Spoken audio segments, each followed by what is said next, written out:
Okay, cool. We got some ideas. We have some images in our head. I like all of them. We have like the light side, the positive side, the godly side with armor of God, right? We have things like demons and darkness and things like that. We have general truth of conflict kind of floating around.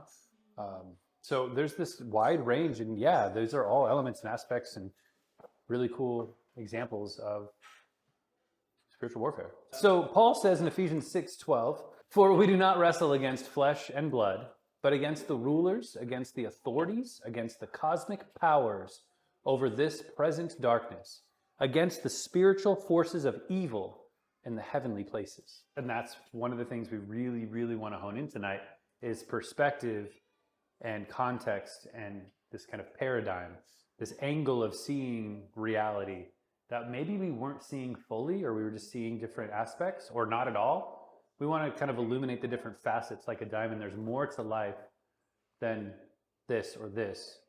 We have to recognize what we're really against changes our battle plan, right? Like if we were fighting against flesh and blood, I'd be like, cool, Blake, handle that.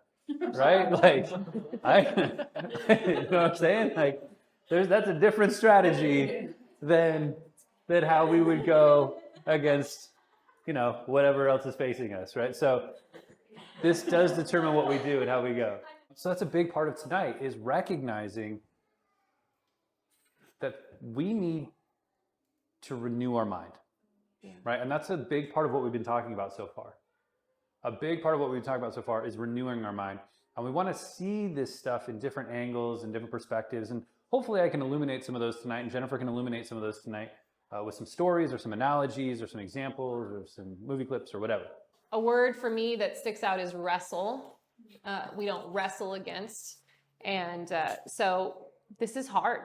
It makes me think of just, a person that's struggling against you. It's not a person, it's, forces of darkness, but that close quarters battle of will, battle of strength, like this is hard stuff.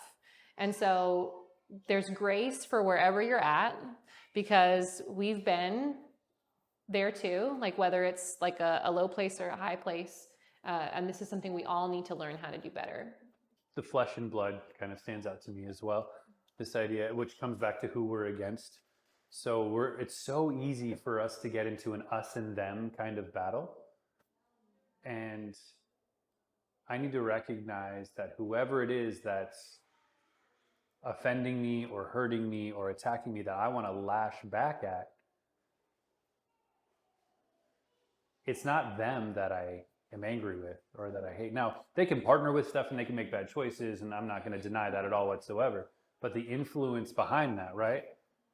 All these powers and authorities and all that kind of stuff is what's either trained them up to operate that way, that's influencing them from the inside, pushing out, right? There's all these different elements and aspects that I gotta, okay. The answer isn't, this is why I think it's so great to recognize that violence isn't necessarily the answer to solving this problem, right?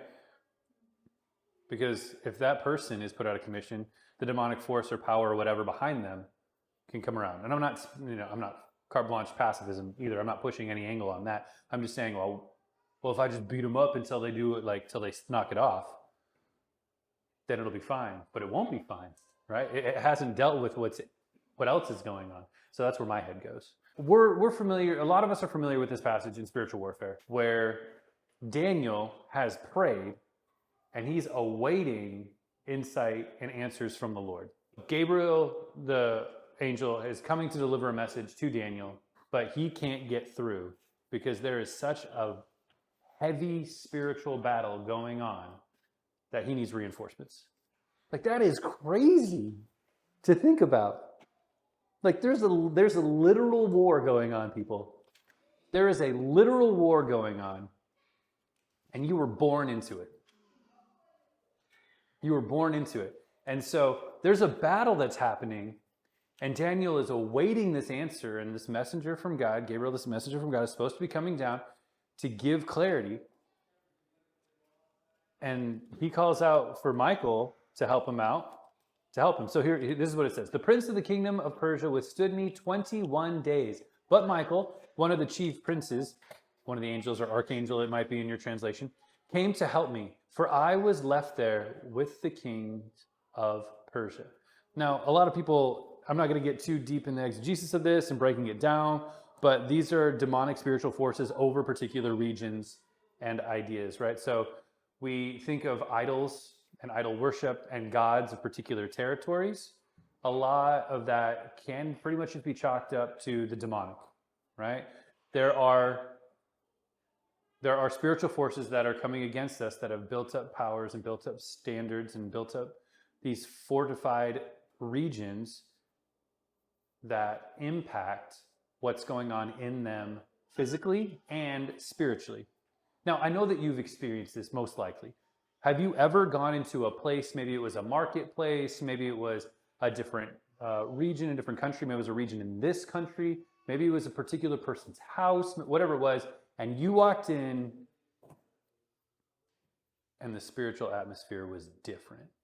There was something off, and you're like, there's something going on. Like, and maybe you don't even think there's something going on, but something shifts inside of you that your spidey senses go off, right? You're like, oh my word, okay, I want to leave, but they have invited me over, so I feel like I have to eat these crackers right now, right? Whatever the situation might be. So much of this is spiritual atmosphere. So much of this is spiritual war that the angels are battling and fighting, and we need to as well. And we have to realize that there's a lot going on. Now, again, I've talked about this. I know that Christ is victorious. He is won. But there are some pretty interesting scriptures that we read about. As for you, this is in Ephesians chapter 2. As for you, you were dead in your transgressions and sins in which you used to live when you followed the ways of this world and of the ruler of the kingdom of the air, or the prince of the power of the air, depending on your translation, I think. Yep. The spirit who is now at work in those who are disobedient. Whew. So who are those that are disobedient? What do you guys think? Yes. Those sinners. Yeah. Heathens? Yeah.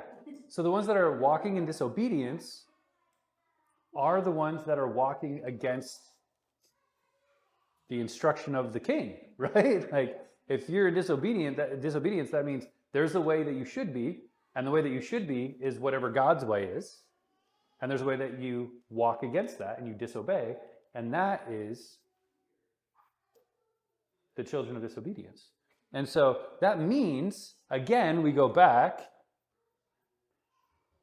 it's not the person, it's the people walking under the authority of these cosmic powers of darkness, right? So we have to recognize that that is what's happening inside of them. It's not just that they're a jerk. They might be, but there's also a spiritual battle for their soul that the enemy has territory in. They are now occupied territory, right? So that's significant. And so it's the same kind of thing going on here that Daniel is talking about with Gabriel breaking through. And ever felt like you're just not breaking through with someone? There's a spiritual battle happening, and there is prince of the power of the air, the atmosphere, the thing around them. They're covered by it. They're saturated in it. They're living in it. They're breathing it. This will be a great segue. Can somebody open up to 1 John 5, I believe it's 19. We know that we are children of God and that the world around us is under the control of the evil one. The world around us is under the control of the evil. What translation do you have? NLT. I thought so. NLT. Yeah. Whole world lies the whole world lies in the power of the evil one. I mean, that's, and this is after the cross, right? This is before the cross, and this is after the cross. There's still a battle being waged, like Brittany said, right? There's a war going on.